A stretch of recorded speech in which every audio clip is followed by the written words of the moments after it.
অপরাধ দমনে এবার যুক্তরাষ্ট্রের ম্যারিল্যান্ড অঙ্গরাজ্যের বাল্টিমোর শহরে সেনা মোতায়েনের হুমকি দিয়েছেন প্রেসিডেন্ট ডোনাল্ড ট্রাম্প। এ ঘটনার মধ্য দিয়ে মেরিল্যান্ডের গভর্নর ওয়েস মুরের সঙ্গে তার দ্বন্দ্ব আরও তীব্র আকার ধারণ করতে যাচ্ছে।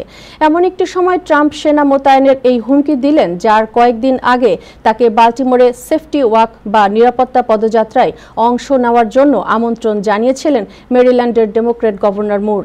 এদিকে ডেমোক্র্যাটদের শক্ত ঘাঁটি হিসেবে পরিচিত ওয়াশিংটন ডিসিতে ট্রাম্প ইতিমধ্যেই প্রায় ২,০০০ সেনা মোতায়েন করেছেন। হোয়াইট হাউসের পক্ষ থেকে জানানো হয়েছে, অপরাধ দমন অভিযান শুরু হওয়ার পর থেকে কয়েকশো মানুষকে গ্রেফতার করা হয়েছে। অপরদিকে চলতি সপ্তাহের শুরুতে আমেরিকান গণমাধ্যম ওয়াশিংটন পোস্ট ও স্কুলের যৌথ এক জরিপে দেখা গেছে, শহরের বাসিন্দারা সেনা মোতায়েনের বিষয়টি পছন্দ করছেন না। জরিপে অংশ নেওয়া প্রায় ৮০% বাসিন্দাই শহরে ফেডারেল ও ন্যাশনাল গার্ডের সদস্যদের মোতায়েন এবং পুলিশি কড়াকড়ির বিপক্ষে মত দিয়েছেন।